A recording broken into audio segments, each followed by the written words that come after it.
시장에 존재하는 수많은 종목 가운데 지금 이 시점에, 지금 이 타이밍에 노려볼 만한 종목은 뭐가 있을지 오늘 보고보고 리포트에서는 하이투자증권 강북 WM센터 이창환 부장과 찾아보겠습니다. 차장님 안녕하세요. 네, 안녕하세요. 네, 종목 소개 앞서서 이제 종목 리뷰로 시작을 하겠습니다. 예전에 이제 소개해 주셨던 심텍과 모트렉스 모두 실적이 나온 걸로 알고 있는데 좀 리뷰를 해봐야 될 것 같아서요. 심텍 먼저 말씀드리겠고요. 그때 이제 그 대장주를 살 수 있는 그 타이밍이라고 말씀 좀 드렸었는데, 그 심텍이 이제 작년 연간 영업이익 컨센서스가 1,500억 정도 됐었는데요. 연간으로 1,600억 정도 나오면서 4분기 그 서프라이즈가 나왔습니다. 그러면서 이제 실적을 바탕으로 해서 주가가 좀 한 번 더 올라갔는데, 이제 놀라운 거는 이제 올해 실적 가이던스였습니다. 올해 이제 영업이익 추정 그 가이던스를 3,030억을 제시함으로써 올해 이제 시장 컨센서스가 2,500억 정도였는데 이를 훨씬 뛰어넘는 그런 가이던스를 회사에서 제시를 했고, 그리고 그래서 이제 증권사들은 2월 25일 날 일제히 다 목표가 대부분 올리고 실적 추정치도 다 대부분 올리면서 올해 영업이익 추정치가 2,900억대까지 올라갔고 내년에 3,100억이 넘는 전망치가 나와서 그 시가총액 3조 가능하지 않냐 이런 얘기도 좀 나오는 상황이 있는 상태고, 네. 지난 월요일 날 지난주랑 월요일까지 추가 상승 나오면서 한 1조 6천억 대까지 시가총액이 올라왔는데 좀 업사이드 가능할 것 같고요.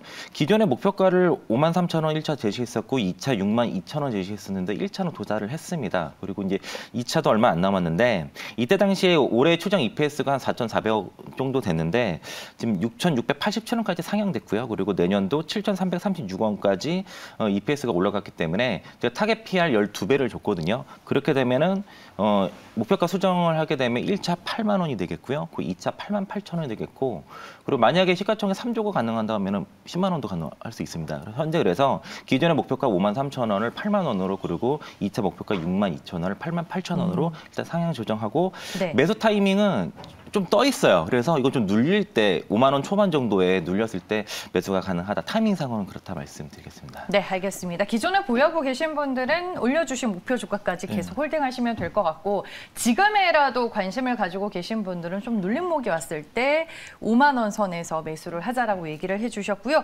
모트렉스도 실적과 함께 리뷰를 해볼게요. 네, 모트렉스 제가 영업 매출 추정치를 4,487억을 전망을 했었고요. 영업이익은 355억을 전망을 했었는데, 실제 그 4,367억 매출에 그 영업이익이 357억 나와서 제 추정치의 영업이익은 2억 정도, 거의 맞았다고 보시면 되겠고요.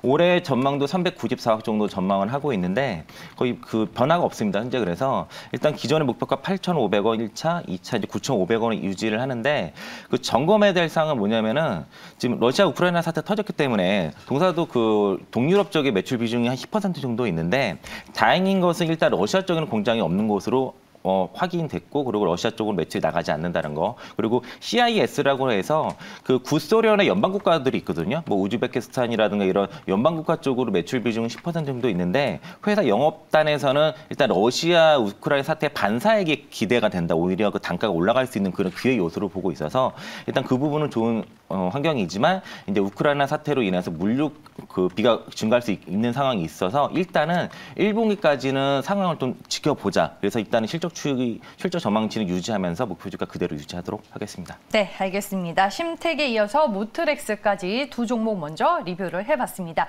그럼 오늘 이제 부장님이 준비해 오신 종목은 무엇인지 보고보고 리포트를 통해서 만나보겠습니다. JS 코퍼레이션입니다. 이제 사상 최대 실적 전망이 되겠고요. 그리고 여기에 따라서 밸류에이션도 역사적 하단, 그리고 미오픈 인수회가 된다 말씀드리겠습니다. 최근에 이쪽 섹터에서 상당히 종목을 많이 발굴하고 계시는 것 같은데. 네, 그 리오프닝 쪽에서도 의류를 빼놓을 수 없을 것이고요. 그 JS 코퍼레이션 같은 경우에는 그 핸드백 OEM, ODM 기업으로 많이 알려져 있는데, 특이한 거는 이제 2020년 8월달에 그 의류 OEM, ODM 기업인 그 약진통상을 인수를 함으로써 그 의류 쪽도 본격적으로 진출이 그 매출이 비중이 높아졌고요. 그리고 주요 고객사가 그 마이클 코어스라든가 코치, 그 케이트 스페이드, 게스 버버리 등이 있는데, 주로 이제 그 핸드백 쪽의 OEM 그 브랜드 업체들이 주로 많이 포진해 있고, 그 작년 3분기까지의 매출 비중을 보니까 의류가 77% 정도, 그리고 핸드백이 23% 정도인데, 그 2020년대까지만 해도 핸드백 매출 비중이 그 한 40% 정도 됐는데, 약진통상 인수 효과로 인해서 의류 매출 비중이 올라갔다는 것이고요.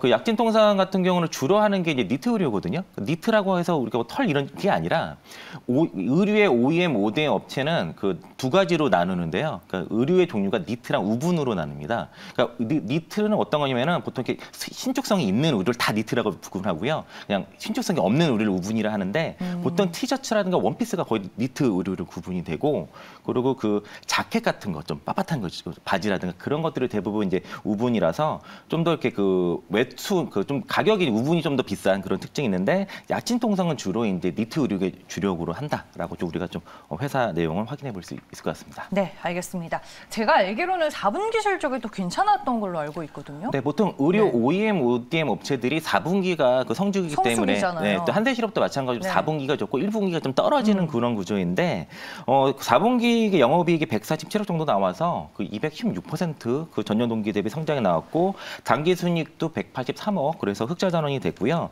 매출도 2,629억으로 19% 성장이 나왔고 연간 매출액도 9,890억으로 1조에 육박이 됐고요. 그리고 영업이익 610억에 그 667% 성장, 당기순이익도 473억 나와서 그 1,983% 무려 급성장이 나왔습니다. 그러니까 2020년도에 코로나19 때문에 상당히 실적이 부러졌던 것들이 이제 만회가 된 것이고 그 매출이 이게 크게 올라간 것은 그 약진통상 인수 효과가 있었다는 것이고요. 그 2020년 그 3분기부터 연결에 포함이 돼서 그러니까 작년에 온전히 다 그 연결 매출로 다 반영이 되었고 의류 쪽의 그 매출은 그 한 7% 정도 그 4분기 증가했지만은 영업이익률이 7.5%에 달하고요.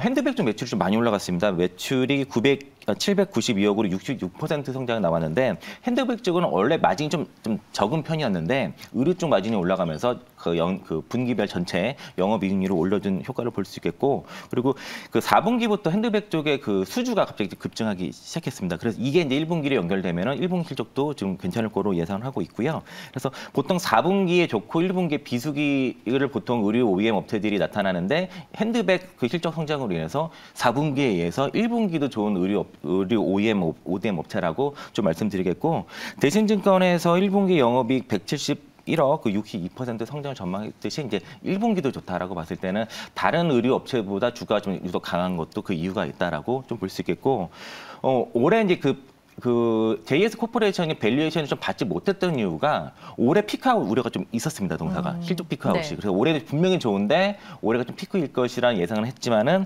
내년까지도 사상 최대 실적이 연결될 것으로 예상하고 있고 2016년부터 2020년까지 동사가 받았던 PR이 하단이 6배 그리고 상단이 12배를 받았는데 올해 실적 기준으로 6배고요. 내년 기준으로 4배 수준이기 때문에 현재 주가가 좀 올라와서 고공권에 있지만은 밸류에이션 하단에 있다라고 그 역사적 밸류에이션 하단에 위치한 상황이고 대신증권에서도 타겟 PE 10배를 주고 목표 주가 45,000원 준 이유도 의류 OEM, ODM 업체들의 평균 PER이 10배 정도 수준이기 때문에 그 정도가 가능하다. 그러니까 이제 지금 그 피크아웃 우려로 인한 할인의 이유가 없다라는 의견은 저도 동의를 하는 바이고요. 그리고 올해 실적 추정치도 상향됐고 내년도 사상 최대 실적 기대라는 입장에서는 그냥 우리가 그냥 지금에도 담아도 무방하다는 정도로 의견을 좀 드리겠고 실제 한 달 전에 올해 영업이익 추정치가 한 그 734억 정도였는데 808억으로 상향이 됐고요. 내년도 영업이익이 971억 정도이고 매출도 올해 1조 1,200억대 내년에 1조 2천억대로 해서 그 1조 매출 1조 시대를 이제 올해부터 본격적으로 연다고 봤을 때는 이제 실적으로는 굉장히 지금 우리가 그 실적 기준으로 봤을 때 상당히 저평가된 업체다라고 볼 수 있겠고 우리가 이제 리오프닝 얘기를 많이 찾고 있는데 그 중국보다도 그 미국 쪽 리오프닝 좀 빠르기 때문에 그렇죠. 예, 그래서 미국에 관련된 리오프닝 종목도 우리가 볼 필요가 있는데 의료 쪽에서는 동사가 가장 적합하지 않냐라고 볼 수 있겠고요. 미국 내 핸드백 주요 바이어가 그 코치라든가 마이클 코어스, 케이트 스페이드 이런 핸드백 업체들의 그 수요가 굉장히 증가하고 있고 이들 업체들이 재고가 거의 떨어졌습니다. 그래서 작년 4분기부터 이제 수주가 이제 늘기 시작했고요. 이런 재고 소진에 따라서 특히 이제 핸드백이라든가 의류 생산 법인들의 가동률이 증가하기 시작했고, 작년 3분기까지 가동률을 체크했을 때는 100% 가동률이 유지됐다는 것이고요. 또 핸드백 공장도 지금 굉장히 재작년 구조조정을 통해서 공장 효율이 가동화됐고, 고정비 절감 효과도 올해 절감 효과로 인한 레버리지도 기대가 된다는 것들. 그래서 지금 이 정도 수주 추이라고 하면은 경우에는 핸드백이라든가 의류 공장 그 추가 증설도 가능하지 않냐라고 볼 수 있겠고요.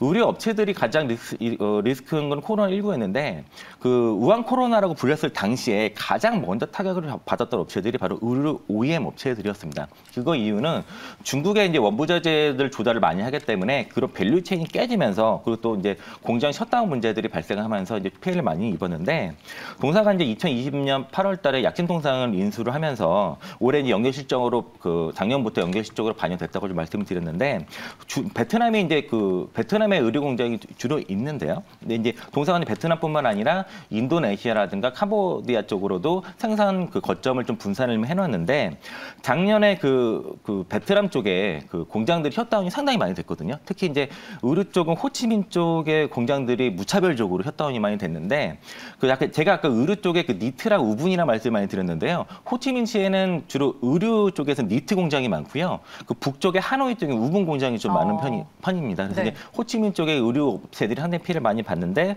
다행히 그 베트남 물량을 캄보디아라든가 인도네시아 쪽으로 돌림으로써 이런 셧다운을 피해가면서 연간으로도 그 수주를 모두 실적으로 반영됐다라고 지금 그렇게 볼 수 있겠습니다. 네, 알겠습니다.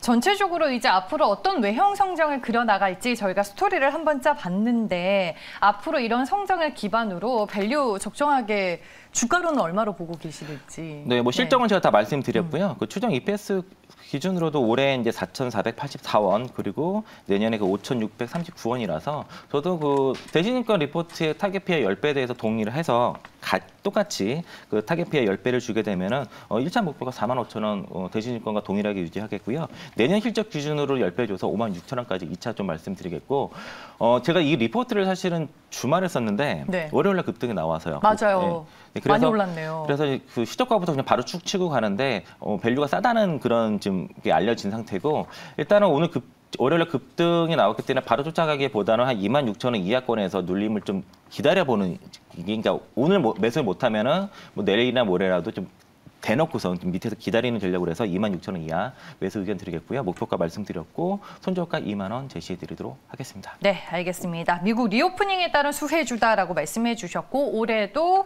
외형과 이익의 높은 성장세 예상이 된다라고 투자 포인트 짚어주셨습니다. 역사적 밸류 하단에 놓여 있는데 지난 월요일에 좀 급등한 부분이 부담이 되기 때문에 쫓아가는 매매, 따라가는 매매를 하기보다는 26,000원 아래에서 매수하자라고 말씀해 주셨고요. 현저히 낮은 밸류에이션 수준이기 때문에 시장 안에서 여러분들 좀 적합한 종목인지 잘 한번 또 공부를 해보시길 바라겠습니다. 보고보고 리포트 오늘은 여기까지고요. 하이투자증권 강북 WM센터 이창환 부장과 함께했습니다. 고맙습니다. 네, 고맙습니다.